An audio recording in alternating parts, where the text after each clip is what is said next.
Scal might vote for Drew Holiday. It's interesting. He fought us a lot about Marcus Smart last year. And He now admitted it, though. No, well, yeah, now he admits it now. Now that Marcus Smart is somewhere else, he's like, oh, you know what? I kind of like that Drew Holiday better. Oh, you think? Wow.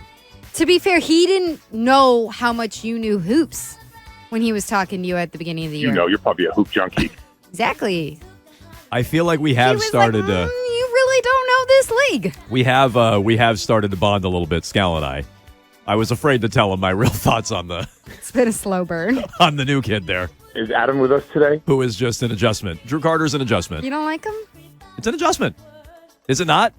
You can't handle the truth. I just What is honestly, there to adjust to? Yeah, I think he sounds pretty like down the middle. I know there's those flourishes. I but heard him- He doesn't sound uncomfortably young to me. I heard him on the. No. He sounds uncomfortably old for how young he is. Well, that's the job. So I mean, look at you. I heard. Oh yeah, if I could dig up some old play-by-play stuff of me, and I know I have it. I just got to find it. I bet I had big grown up voice when I was like 23. Yeah, Had I the bet big voice. I bet I did. You have that now, Jones, with your fake voice. Scal kind of reprimanded him a little bit on the post-game show last night that I was watching. Eddie House and who was it? I think Giles. Giles, Yeah. They were asking him a few questions, and he's like, yeah, well, but this team came back, and Scal's like, that's your big takeaway? Scal like kind of big-timed him a little bit there. Wow. Yeah, he's like, Scal I was didn't see that. Scal was like the negative guy last night, which I kind of like. Yeah. Over. Yeah, he He's was an instigator. bad cop. Scal was Wow. Scal's bad cop now. You don't really know the league, do you, Druth? So anyway, that was Brian Scalabrine. You guys you really don't get the league, do you? No, I know. Marcus Smart's awesome. So our big Q at 2 each and every day here on Jones and Mego with Arcan. Aside from Tatum, who's the most important Celtic? Scal, we didn't ask him this yesterday, but he might answer Drew Holiday based on that answer. I've already seen a bunch of texts at 37937 making an argument for Derek White.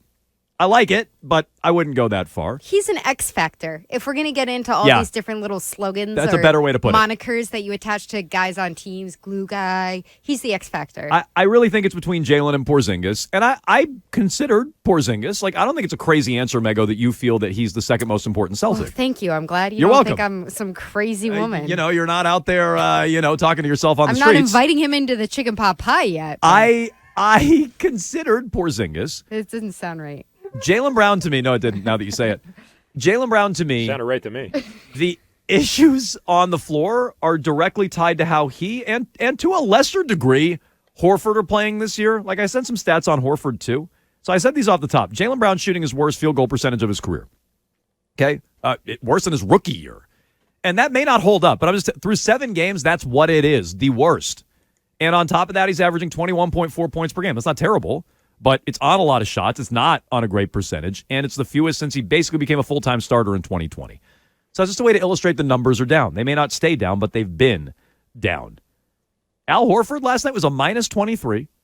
He's been bad this year. He's averaging 5 points per game. He's 5 of 22 on threes. That's 23%.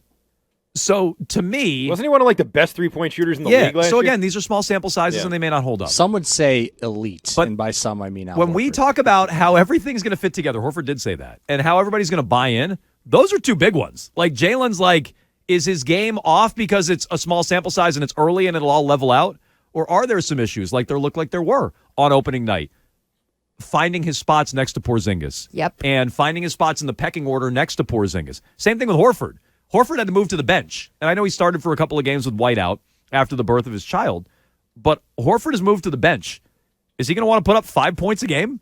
Is he comfortable doing that night in and night out? Like, that's a proud veteran, a leader on this team.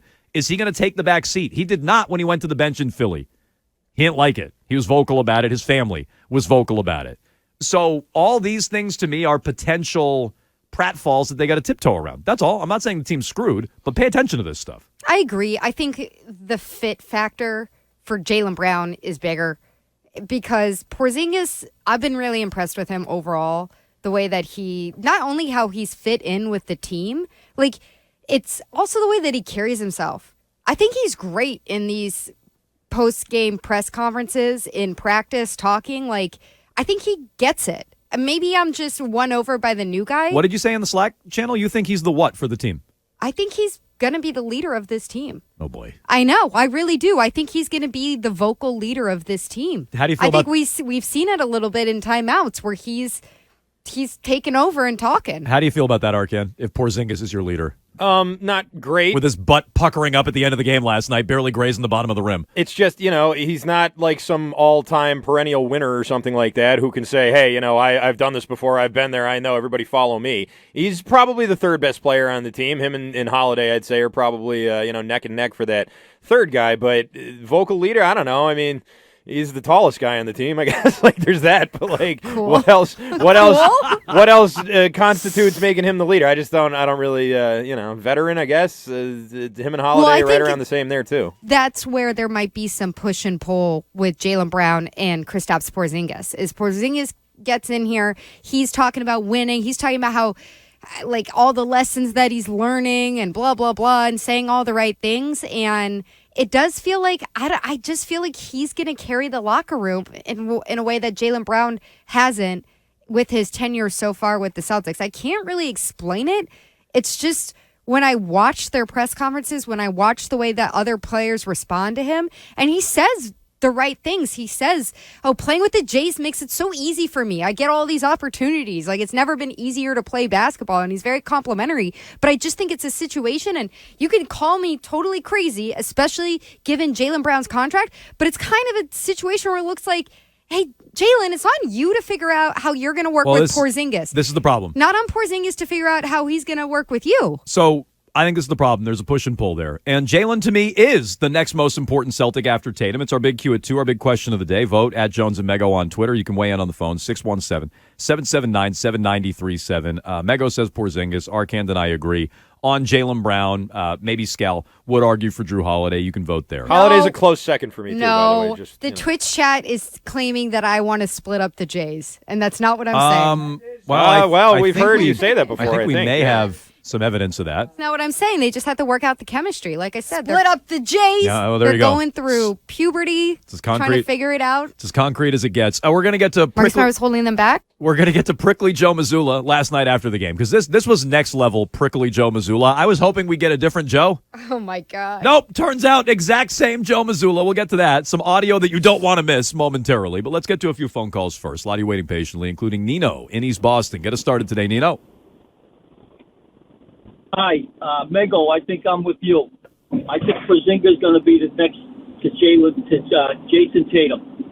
And this is for Jones. Jones, I've been in this city for 64 years. Oh, boy.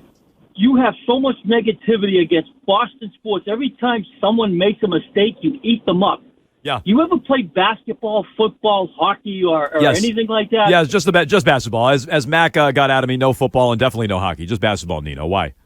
Okay, basketball. I mean, you got to give the guy a chance. I mean, he had 29 points. He did have an open shot. Yeah, Nino, on opening night, I said he's the best big they've had since Kevin Garnett. Thank you for listening. So I just think he puckered up in a big spot. That's all. If that's negative, then I don't know what to tell you. Did that look like a good shot? It was a really bad shot. Did that look like a confident man? So he had a good night last night. He might be their second best player, but I think that's bad news for the Celtics, by the way. He was the second best Dallas Maverick.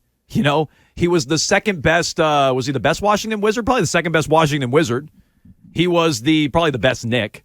So, like, you play with Melo? Yeah, I don't remember. Well, did he? I don't either. So, if he did, he was the second. He played with Jeremy Lin. Did he overlap with Jeremy Lin? So, like, you want him 3 or 4. You don't want him 2, would be my point there. Porzingis, Amari Stoudemire. David is in the car. Go ahead, David. Hey, good afternoon, guys. Thank you. So here's a little concern that I have with the Celtics is defense. Back-to-back losses. This is where Marcus Smart played a big role. And I think we're going to lack some of defense, and that concerns me if they start losing too many games because of defense. You miss Marcus Smart. That's incredible to me. I will say this about Drew Holiday. Did you see the stats that were going around about Embiid's performance with different defenders on him? Yes, I believe. And Drew only allowed 2 points. Yeah, and he's allowed something like 17 in his career matched up on Embiid, yeah. I mean, that's even just looking at the size differential. Drew Holiday's an extremely elite defender, so they should be able to figure it out. Yeah, did you feel that defense was their problem last night? What did Philly shoot? Philly I shot would say 27% on threes, 44% from the floor. They scored 106 I points. thought their defense was a lot worse against the Timberwolves. Yeah, well, fair. I wasn't watching last night going, their defense was the problem. No, they couldn't score. It wasn't defense. It was also the second chance points that the Sixers had. Like, the Sixers were just on their offensive glass and getting these second chance points and these fast break points off of their turnovers. And I don't think the Celtics were playing with the same kind of pace. No. So I know they've dropped 2 in a row. Why do you pay attention to what Memphis is doing with Marcus Smart? That team never lost without Ja Morant. Tyus Jones would go in there. They had a better record without Ja Morant. Now they're the worst team in the NBA. They're 1-7. If you miss Marcus Smart, you're high.